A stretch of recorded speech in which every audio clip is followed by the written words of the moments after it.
Today we're going to be going over some tips and tricks for the Frontpoint system, so stay tuned.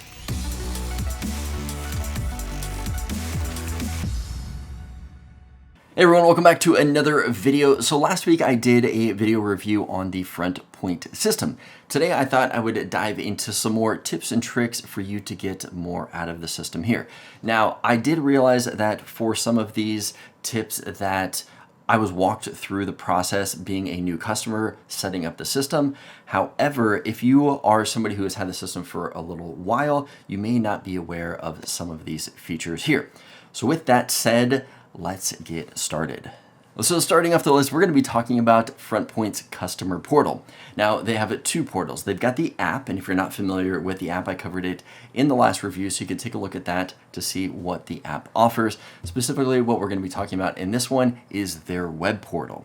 So I did discover this while working on the previous one, that there's actually a lot more features you can do in the web portal than you can through the app. For example, I was having some issues with my camera shooting at a really low quality. I found that I wasn't able to adjust those qualities in the app. I had to actually go to the website, log into their web portal, and I had so many more features as far as increasing the resolution of my cameras from 320p all the way up to 1080p quality, adjusting frame rates and record times. You can also view your cameras on the website too. So if you haven't checked that out, I would recommend going to the web portal. I'll leave a link in the description below if you guys want to check that out, and logging in and taking a look at some of the extra features you can get out of that web portal.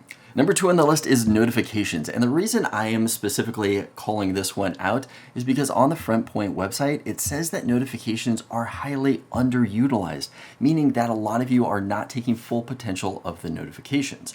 Now, when you first set up your system, you get the standard notifications that come just kind of pre-enabled on the device when you're arming and disarming your system, but there are a lot more notifications that you can receive.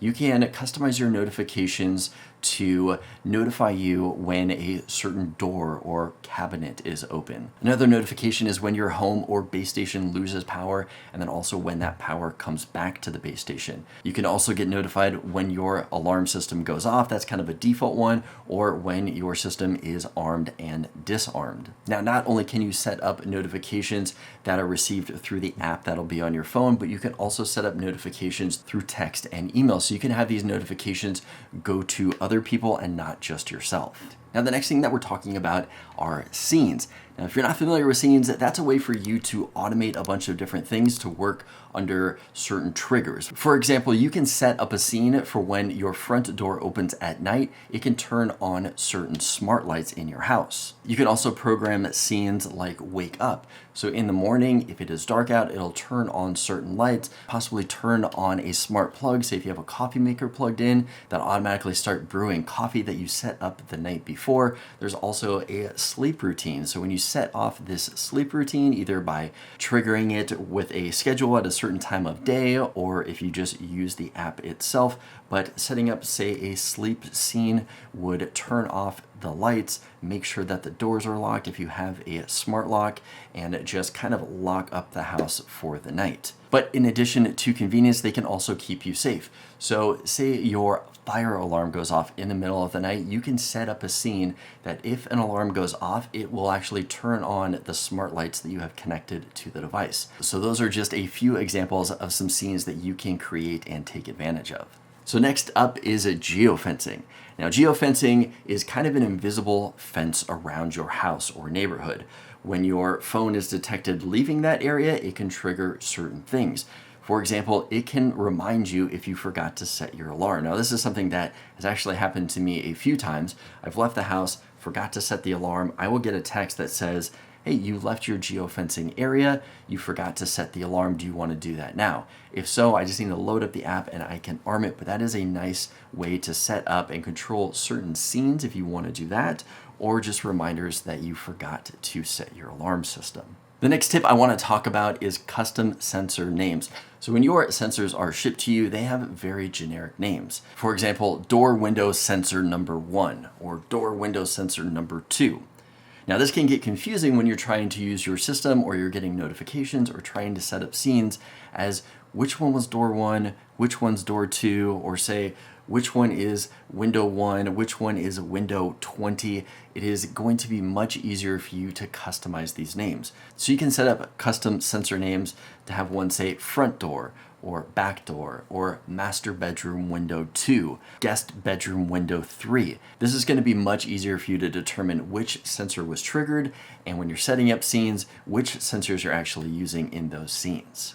So the next tip on the list is custom voice chimes. Now this is going to play into the previous one where we set up custom names for our chimes. Now that we have the custom names that we set up through the app, we can set up custom voice chimes. Now what that's going to do is that when something is triggered, instead of this just making a generic beep, it's actually going to name that sensor and what happened. Now I want to show you guys right here. This is my front door sensor, and listen to what the chime now says instead of beeping. Front door opened. Front door opened, and then when I close it, front door closed. So instead of just getting a generic beep of, okay, what was that? Did a window open? Did a door open? It's now going to specify what exactly was open. And this is going to be great for monitoring small kids like I have to know if they have opened up the front door. Okay, so next up we're talking about voice control, and this is actually unique to the Frontpoint system because we're probably used to hearing that it's compatible with Amazon Alexa or the Google Home Assistant, but this one is actually also compatible with Apple and their Siri voice assistant. So if you are an iPhone, iPad, Apple Watch user, you can now use Siri to control your system by controlling different scenes, or if you already are setting up custom scenes through Apple, you can integrate Frontpoint scenes into your Apple scenes. So Apple integration is not something that I typically see with these systems right here, which is a cool feature with Frontpoints. But if you don't use Apple or Siri, you always have the option of using Google and Amazon's voice assistant. So did you know that you can manage multiple Frontpoint accounts? If you have a vacation home, or if you want to manage your parents' house, you can actually bring that all into one account. So now when you log into the web portal or you're taking a look at the app, you can jump between different accounts and different properties to manage them all separately, but within one ecosystem. So this allows you to monitor and control those locations without actually having to log out of your account and log back in with another account. It's all there in the one account. So in addition to cameras and sensors, Frontpoint can also control your Z-Wave thermostat. This is a great way to control the comfort level of your house while you're away, and another way that you can use this is also incorporating this into scenes. So if you're somebody who leaves your thermostat on auto, meaning that it's going to keep it between a high and a low temperature, when you leave the house, you can load up the app and adjust those so that way it's not running while you're not home, or you can just turn the thermostat off after you've left the house. The reverse side of that is, let's say you're getting ready to leave the office and come home and it is a hot or cold day, you want the temperature in the house to be comfortable when you get home, you can also adjust all of that through the Frontpoint app. So one great thing about the Frontpoint system is that you're able to use other smart home devices inside of the Frontpoint system. And this will go for anything that is Z-Wave and Z-Wave Plus compatible. If you have the Z-Wave smart home items, you can incorporate things like light bulbs, smart plugs, smart locks into your system to just help improve with the different scenes that you have around the house. Like we mentioned before, with you running different scenes, opening up the front door will turn on lights. You can also control different plugs throughout your house with the smart plugs. And say it's late at night and you just got in bed, you can run a scene that is going to turn off all the lights in the house, make sure that the front door is locked with all of those different smart home devices. All right, so we have just gone through the tips and tricks of getting more out of your Frontpoint system. Which tips were helpful to you guys? Let me know in the comments below. I would love to hear from you guys. If you guys want to know more about the Frontpoint system or any other DIY smart home system, I'll leave a link below for you guys to check out to reviews.org. If you guys want to see more from me, check out my YouTube channel, Steve Does, where I do a lot of smart home tech and other cool tech reviews. If this video was helpful, give it a thumbs up. Let me know that you liked it. I want to thank you guys for joining me here at reviews.org, and I'll see you guys in the next video.